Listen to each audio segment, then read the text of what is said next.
Mr. President, your administration separated children. Garcia Luna has been charged. Joaquín Guzmán Loera. Entre Washington y México por Jesús Esquivel.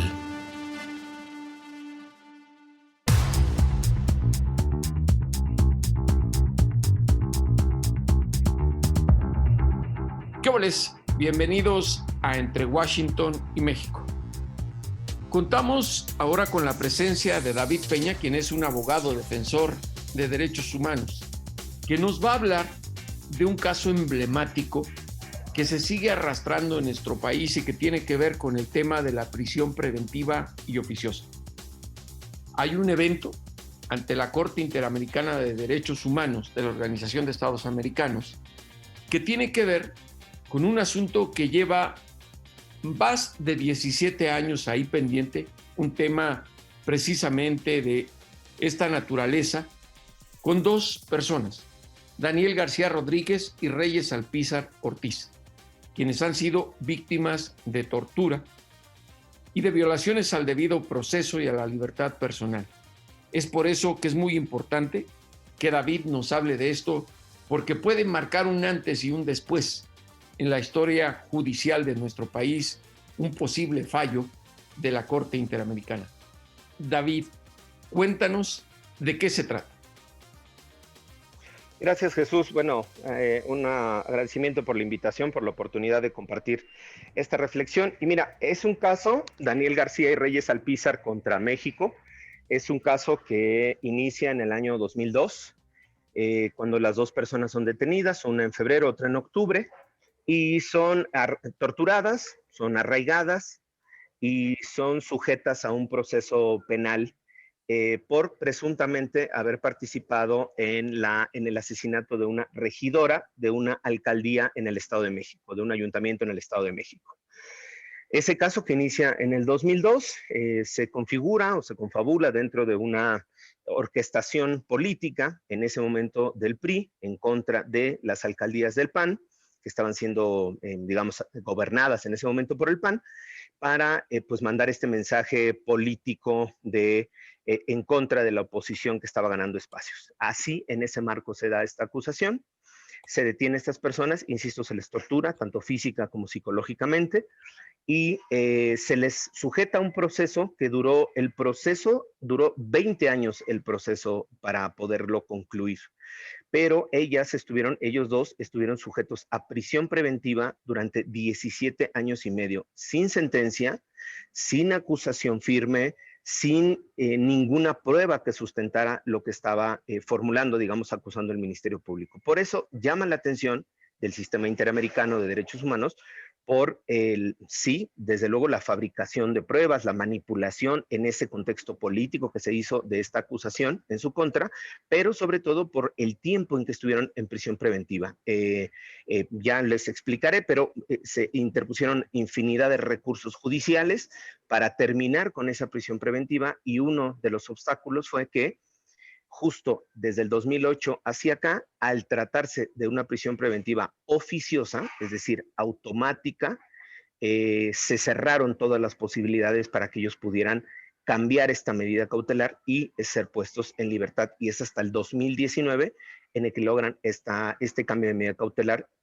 Todos estos elementos son los que llaman la atención a la Comisión Interamericana y ahora a la Corte Interamericana de Derechos Humanos. Ahora, suena hasta triste el que para casos como estos, que son sin duda un ejemplo claro de las violaciones que ocurren en nuestro país por el sistema judicial que tenemos, que se tenga que recurrir a organismos internacionales para que el Estado atienda, el Estado como tal, me refiero al gobierno federal, situaciones graves de derechos humanos. ¿Qué ocurre en nuestro país que nadie hace caso a gente como tú, que defiende las garantías individuales y se tiene que acudir ante tribunales como el de la OEA, como la Corte, como la Comisión Interamericana de Derechos, como Naciones Unidas? ¿Qué pasa? Mira, yo creo que hay varios factores, digamos, aquí me permito hacer una valoración más política, digamos, con la experiencia jurídica que tengo. Uno tiene que ver la forma en la que está construido el propio sistema de justicia mexicano, el sistema de procuración e impartición de justicia.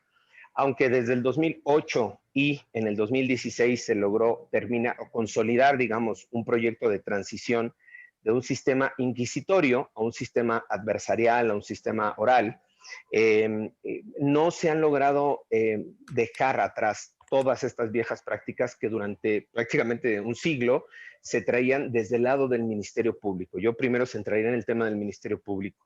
Desde luego que facilitar o permitir figuras como el arraigo, que para las personas que nos están escuchando, el arraigo es cuando a ti te detienen, te aíslan, o sea, te privan de tu libertad, puede ser en una casa de arraigo o en un hotel o en una casa, sin ninguna investigación en tu contra, sin ninguna prueba en tu contra, te detienen durante 30, 40, hasta 90 días y en ese proceso, en ese periodo, investigan a ver si te pueden acusar de algo.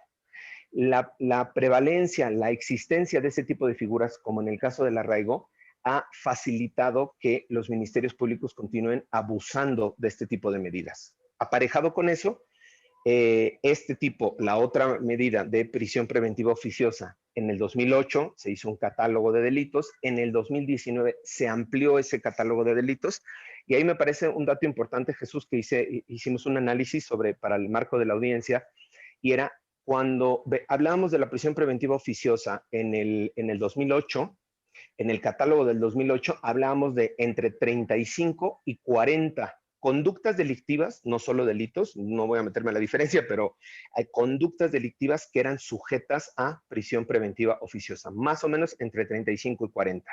Wow. Después de la reforma del 2019, Ajá. con el catálogo de delitos y el catálogo de conductas, porque se sumaron todas las de corrupción, todas las de electorales, todas las de delitos financieros, esos son catálogos completos, son muchos delitos, da un promedio de 130 delitos que ameritan prisión preventiva automática en México hoy en día, con este texto del artículo 19 constitucional.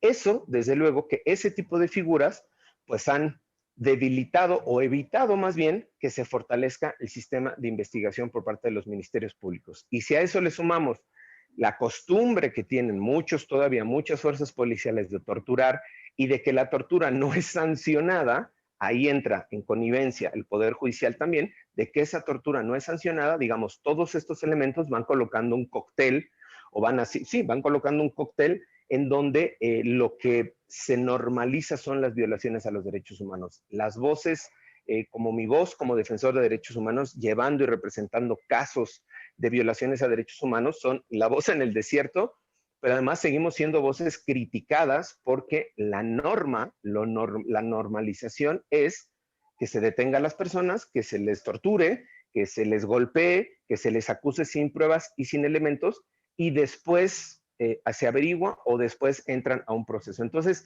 yo creo que hay que cambiar esta visión también de lo que se tiene del sistema de procuración e impartición de justicia, y ese es un tema social y cultural, creo que va mucho más allá de las propias instituciones políticas. Pero a ningún gobierno, del partido que sea, les gusta estar en el patíbulo internacional por el caso de derechos humanos.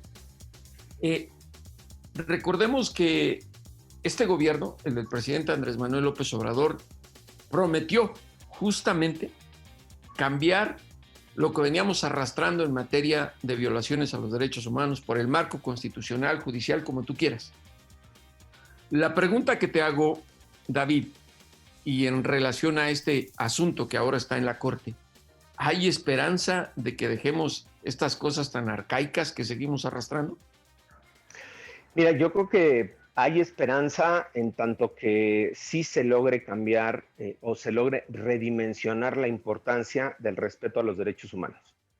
Y yo creo que es un gran reto para toda la clase política, no solo para el gobierno, para el presidente, para Morena, para toda la clase política, porque yo traigo a colación otro asunto de sentencia de la Corte Interamericana de este año, del mes de enero, el caso de Digna Ochoa y Plácido, defensora de derechos humanos, asesinada en el 2001 en la Ciudad de México, cuya caso también llevó a la Corte Interamericana. Tuvimos la oportunidad de llevar ese caso también, y se partió de la premisa de este actual gobierno asumir la responsabilidad de lo que mucha gente de este gobierno hace 20 años, cuando estaba siendo gobernante en la Ciudad de México, había cometido los errores. Y creo que aunque fue un proceso muy difícil para las propias autoridades, sí se partió de un convencimiento legítimo de las cosas se hicieron mal, hay que cambiarlas. Y eso me parece, y lo traigo a colación justo porque me parece que es un tema relevante. La base para poder cambiar o corregir el rumbo es reconocer los errores, reconocer que se ha estado haciendo mal, reconocer que se hizo mal o que se ha tenido una estrategia frente a los derechos humanos o una posición frente a los derechos humanos que no es la mejor. Y yo creo que eso ayudaría un poco a cambiar el discurso. Ahora perdón, sí, que te interrumpa. No, dime. ¿Cuál es la posición en este momento del Estado mexicano por el caso de García Rodríguez y Alpizar Ortiz ante la Corte?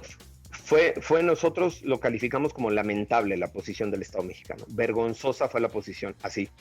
Llevaron a defender al Estado mexicano, al gobierno de México, a funcionarios del Estado de México, a ministerios públicos del Estado de México. Es decir, a comparecer ante la Corte Interamericana de Derechos Humanos, llevaron a ministerios públicos del Estado de México a defender al Estado mexicano. Eso, sin lugar a dudas, nos da una muestra de la poca sensibilidad que se tiene, del poco interés que se tiene en el caso. No se construyó un discurso en términos políticos, en términos de compromiso de derechos humanos, sino como si fuera una audiencia en un penal, ahí en un reclusorio del Estado de México. Esa es una posición. Y segunda, el tema que era, nosotros decíamos, indefendible también, es el intentar defender la actuación de lo que hizo el gobierno del Estado de México en su momento, durante 20 años, Procuraduría y Tribunal Superior de Justicia del Estado de México, pero además intentar, digamos, engañar, nosotros decimos, a la Corte Interamericana, diciendo que en México hay un debate robusto sobre la prisión preventiva, que hay diversas voces y que la Corte no se pronuncie hasta en tanto México pueda resolver sus diferencias internas. Yo tuve la oportunidad de participar al final de la audiencia, bueno, en muchos momentos, pero en una cierre al final de la audiencia, lo que yo colocaba era justo la discusión que tenemos. Hay un presidente de la República que dice que no quiere quitar la prisión preventiva oficiosa. Hay unos proyectos en la Corte que parece que pudieran eliminarlo o inaplicarla, pero este debate nos puede llevar semanas, meses o años, porque no es necesariamente que se llegue a un acuerdo la próxima semana. Y ahí exhortamos a la Corte a que un pronunciamiento de su parte, señalando que la prisión preventiva oficiosa es inconvencional, es decir, contraria a la Convención Americana, ayudaría muchísimo a destrabar estas discusiones y pues avanzar en el sentido de proteger y garantizar los derechos humanos más allá del mero discurso. Ahora, déjame dudar un poco y sospechar también. Al Estado mexicano lo representa la Secretaría de Relaciones Exteriores, dirigida por Marcelo Ebrard en este caso. La pregunta es, por lo que estás hablando, que fue lamentable lo que hicieron, ¿habrá un trasfondo de intereses político-electorales que tengan que ver entre la posición de Marcelo Ebrard, aspirante a ser presidente, o el propio presidente de México, Andrés Manuel López Obrador, con los intereses políticos electorales en el Estado de México, donde se vienen elecciones, o esto está fuera de contexto, o cómo lo ves? Mira, yo no sé si se incluya un elemento político, yo presumiría que pudiera haberlo. Lo que sí puedo compartirles al auditorio, Jesús, es nosotros tuvimos varios acercamientos con la Secretaría de Relaciones Exteriores. Desde nuestra parte buscamos a la Secretaría de Relaciones Exteriores y les dijimos, miren, no defiendan lo indefendible, no defiendan lo del Estado de México, ¿no? Porque eso es absolutamente indefendible, la Corte los va a condenar. Vayamos a la discusión de la prisión preventiva, démosle elementos a la Corte, vayamos preparados, demos cifras, hagamos una discusión interesante en términos académicos, en términos de seguridad de lo que implica. Relaciones Exteriores renunció a esta posibilidad, aceptó buena parte de la audiencia dedicarlo a defender al Estado de México. Yo asumiría que no es una posición de defensa gratuita. Probablemente, quizá no el canciller, pero el consejero jurídico Alejandro Celorio probablemente tenga ahí aspiraciones políticas también, porque me parece que esta defensa del Estado de México, entidad federativa, no es gratuita, ¿no? Porque además con esa defensa, dicho sea de paso, se justificó la actuación de Arturo Montiel, Erubiel Ávila y Enrique Peña Nieto. Wow, tres figuras del Partido Revolucionario Institucional que son símbolo de corrupción, de violaciones, de impunidad. Esto es increíble. La pregunta ahora es, ¿crees que esté enterado el presidente López Obrador de esta discusión, del fallo que se viene? Y quiero que nos digas cuándo y qué va a ocurrir en la Corte. El presidente está enterado, tanto así que ayer lo mencionó en una de las mañaneras, en una de sus conferencias, dijo y cuestionó cómo era posible que ahora organismos internacionales vinieran a decir si la Constitución estaba bien o estaba mal. Y él lo colocó así en términos genéricos, pero la referencia es, estaba hablando de prisión preventiva. Claro. La referencia es clara al caso de Daniel García y Reyes Alpizar en la Corte Interamericana. Lo que nosotros prevemos es que esta discusión va a seguir. Muy probablemente la Corte no le alcancen los votos como están planteados, dada la presión política, la próxima semana que va a discutir estos proyectos. Y lo que nosotros esperaríamos es que en unos 7 o 8 meses más o menos, la Corte Interamericana estaría emitiendo su dictamen, digamos, su sentencia, es una sentencia obligatoria para el Estado mexicano, y eso es muy importante señalarlo. No es optativa, no es una recomendación, es una sentencia que te da plazos de cumplimiento y que en caso de incumplimiento hay una potestad de la Corte Interamericana para colocar ante la OEA, ante los países de la región americana, el incumplimiento de este tipo de sentencias y hacer un extrañamiento internacional a los gobiernos sobre el incumplimiento de este tipo de sentencias. Entonces, ese va a ser un momento muy importante justo para la discusión política que se va a llevar en México, y además va a estar ya a unos meses de la elección del Estado de México, sí. Y ahí podremos corroborar, Jesús, si este vaticinio que yo tenía de aspiraciones políticas de algunos funcionarios, pues se concreta ya en el marco de las elecciones del Estado de México o en el marco de procesos federales más avanzados, ¿no? Pero ya de entrada huele mal por lo que dijo el presidente. Sí, exacto. Sí, me parece que el presidente no lo va a recibir con muy buenos ojos la sentencia. Yo creo que abonaría si la Suprema Corte sigue en este tenor de ir discutiendo estos casos. Quizá estos primeros no logren los votos, pero ir ganando la discusión, ir sumando a la discusión. Yo creo que podría abonar, digamos, en estos 7, 8 meses antes de que salga la sentencia, e ir, amilanando un poco el camino también y allanando el camino. Y creo que es importante también que el presidente tenga mucha más información. Tiene información, pero al final se queda, creo, solo con una parte de información. Entre más información tenga, más tiempo pase, creo que puede abonar también a que las posiciones se puedan encontrar en un punto de conciliación. Una gran contradicción de un gobierno que había prometido tanto en materia de derechos humanos y en cambiar justamente estas situaciones de grandes abusos que permiten a ministerios públicos seguir actuando como en una época feudal, en situaciones que en estos momentos, con los marcos jurídicos de otros países, pareciera que México se quedó en el siglo pasado, como dices tú. Sí, incluso, la utilización de estas figuras, pero además la justificación de las figuras como base de una estrategia de seguridad. Eso lo ha dicho el presidente y me parece muy preocupante. Pensar que la base o la solidez de una estrategia de seguridad se centra en cuántas personas meto a la cárcel o cuántas personas se quedan en la cárcel, me parece que es contradictorio de su propio discurso. Es decir, él ha sustentado que una base de la estrategia de seguridad es la prevención, y eso no implica personas en la cárcel. Es la atención de las condiciones sociales, y eso tampoco implica personas en la cárcel. El fortalecimiento de la Guardia Nacional, de las estructuras policíacas, y eso tampoco implica que la gente esté en la cárcel. Entonces, digamos que un poco alegar que la estrategia de seguridad descansa ahora en la cantidad de personas que están en la cárcel, insisto, me parece que es una propia contradicción. Yo no diré es un contrasentido, es una contradicción al propio discurso que el presidente ha enarbolado durante todos estos años. Y en ese mismo sentido hay una contradicción. Hay por ahí un video circulando en internet desde el 2018, en diciembre de 2018, después de asumir la presidencia.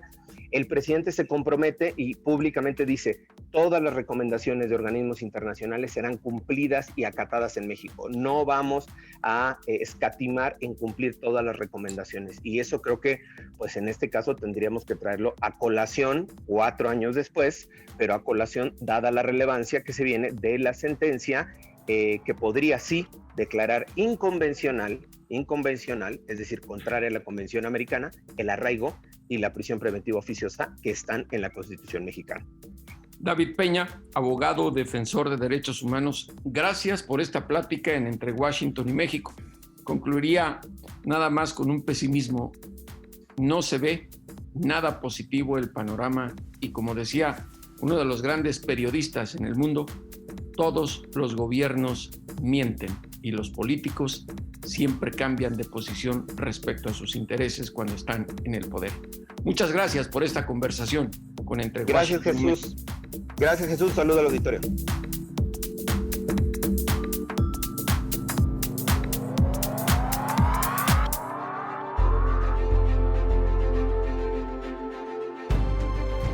Entre Washington y México.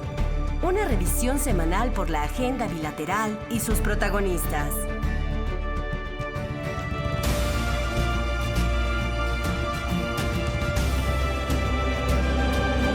Entre Washington y México. Volvemos. Lo importante es leer. Con Fernanda Álvarez. Siempre, lo más importante es leer. Y si no, ya saben, se atienden a Fernanda Álvarez, que cada semana en Entre Washington y México nos hace grandes recomendaciones para la lectura. ¿Qué nos tienes, mi querida Fer? Hola, querido Jesús, pues gracias por esas amenazas. No soy tan ogro, no le crean a Jesús, pero les traigo 2 grandes novelas de autores latinoamericanos. Una de ellas es de Pablo Simonetti, que es un autor chileno, que es activista sobre todo de minorías, y que en esta ocasión él escribió una novela que se titula Los hombres que no fui. Y es la historia de Guillermo Sibori, que se va encontrando con personajes en su vida que le hacen recordar aquellas decisiones que tomó, los caminos que decidió no tomar, y en esos caminos, ¿quién pudo haber sido? Es un poco, cuando yo lo leí, me recordaba la historia de Richard Bach, que era de Juan Salvador Gaviota, que tenía otros títulos también, que era un personaje que viajaba en un hidroavión y cada vez que acuatizaba llegaba a distintas posibles realidades. Pues es un poco así Los hombres que no fui. Y como siempre, pues nos hace pensar en pues esas personas que no fuimos de acuerdo a nuestras decisiones que tomamos. Y con esas decisiones que no tomamos, debemos tomar la decisión de leer justamente. No para subirnos en un avión acuático, sino para ver las letras, que es más importante. Y no para deprimirnos, oye. Pero bueno, eso es lo que nos hace pensar Simonite. Pero la otra es esta Carla Gelfenbein, que como saben ella fue premio Alfaguara con Contigo en la Distancia, y viene con otra novela que la verdad también nos va a mover otra parte de nuestra vida, que se titula La naturaleza del deseo, y tiene que ver con una mujer escritora que vive en Londres, que se llama S, cuya vida, digamos, ella perdió un hijo, su marido ya no es feliz, entonces no tiene nada que perder y conoce a F, que es un abogado exitoso, y empiezan una relación a distancia, ¿no? Entonces, en estas mentiras o no mentiras que uno puede contar en las redes, en los mensajes, en los correos electrónicos, pues sucede una relación bastante apasionada, con sus encuentros breves, pero claro, esos sueños, digamos, y esas ilusiones y esa exaltación o idealización del amor, pues también cuando uno está cerca todo cambia. Así que también no quedarán digamos, indemnes de esta lectura si leen La naturaleza del deseo de Carla Gelfenbein. Entre S y F, y no Entre se S presenta por ahí un X. Todavía no. X seremos nosotros los lectores, que ya verás cómo te va moviendo de acuerdo conforme vas leyendo. Por eso es tan importante leer, mi querida Fer. Y tú, cada semana estás aquí entre Washington y México para recordarnos. Gracias, Fer. Gracias, Jesús.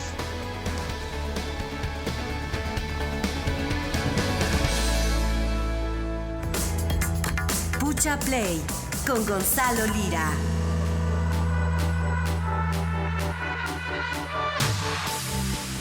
Pucha Play y Gonzalo Lira Galván son imprescindibles en Entre Washington y México, porque sus recomendaciones son puntuales, efectivas y las que todos deseamos que nos haga cada episodio. Gonzalo, ¿qué nos tienes para Pucha Play? Hola Jesús, de entrada les tengo el gusto de saludarles como siempre, y vamos a seguir con la racha de personajes femeninos en el cine mexicano contemporáneo, así como escuchamos a Celia Ramírez hace poco y hemos escuchado algunas otras entrevistas. Hoy les quiero recomendar Y siguiendo en la misma línea también de los temas que abarcan estas películas, les quiero recomendar una película que se llama Sin Señas Particulares y que encuentran ya en Amazon Prime Video. Es curioso porque Sin Señas Particulares es una película muy pequeña, pero que se logró colar entre varias listas de lo mejor del año en el 2020, incluso de revistas como Cahiers du Cinema, que es esta revista francesa fundada por los directores de la Nueva Ola, y nos cuenta la historia de una mujer que se rehúsa a aceptar que un cuerpo que le presentan es el de su hijo desaparecido, y entonces emprende una búsqueda porque ella está completamente convencida de que su hijo puede estar por ahí. Yo ando buscando a mi hijo. La última vez que lo vi fue hace 2 meses. Dice que lo mató el diablo. Mercedes Hernández es la protagonista de esta película, y lo que es interesante de escuchar hablar a Mercedes es que no se trata de cualquier actriz o de cualquier figura pública, se trata de una verdadera activista, no de dientes para afuera, sino de alguien que ha caminado al lado de mujeres que han denunciado violencia, que siempre ha buscado que haya un discurso detrás de su trabajo, y precisamente es a quien vamos a escuchar hablarnos de este personaje, en quién se inspiró y sobre todo cuál es el objetivo de hablar de estas historias. ¿Te parece? Vamos a escucharla. Es un personaje pequeño. Yo misma como actriz soy una persona chaparrita, ¿no? Que llamo muy poco la atención. Y dentro de las personas que son como Magdalena, como ella lo demuestra, puede habitar una pasión enorme, una pasión cercana al amor, me refiero, pero a la pasión que es lo que hace que la máquina no pare y que ella quiera seguir el camino. Pienso mucho en Norma Andrade, por ejemplo, que es una de las activistas que era una maestra, pero que su hija menor fue asesinada por un feminicida, y Norma el camino que empezó para denunciar la desaparición y luego el asesinato de su hija, pues la llevó a gritarle al presidente Fox en Palacio cuando él gobernaba, ¿no? Entonces la misma Norma decía, yo no sé de dónde yo saqué esa fuerza, cómo yo me convertí en esa persona. Pues ahí lo tienen, Mercedes Hernández, que además creo que es muy puntual al mencionar a Vicente Fox y esta mujer que lo increpó en su momento, porque de repente, y lo hablábamos también de Arcelia Ramírez y la civil, de repente es la gente la que tiene que alzar la voz ante el desamparo, y bueno, afortunadamente existe el cine y existen expresiones artísticas para hacer eco de esas denuncias y darle voz a estas personas y darle un espacio a sus historias para que no se nos olviden. Unas historias que deben estar siempre latentes en la mente de todos los mexicanos. Y bueno, pues a Vicente Fox, uno de los grandes errores que hemos cometido en la democracia tan joven de nuestro país, mi querido Gonzalo. Definitivamente, debut y despedida casi. Pues ya lo saben, cada semana en Entre Washington y México, Pucha Play con Gonzalo Lira Galván. Y ahora sí, a los criminales y a los políticos, devuélvanos a ese México que nos arrebataron. Hasta la próxima.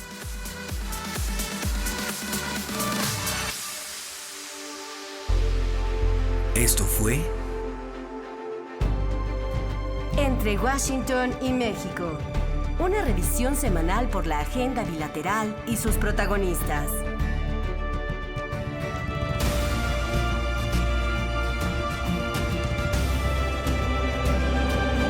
Entre Washington y México.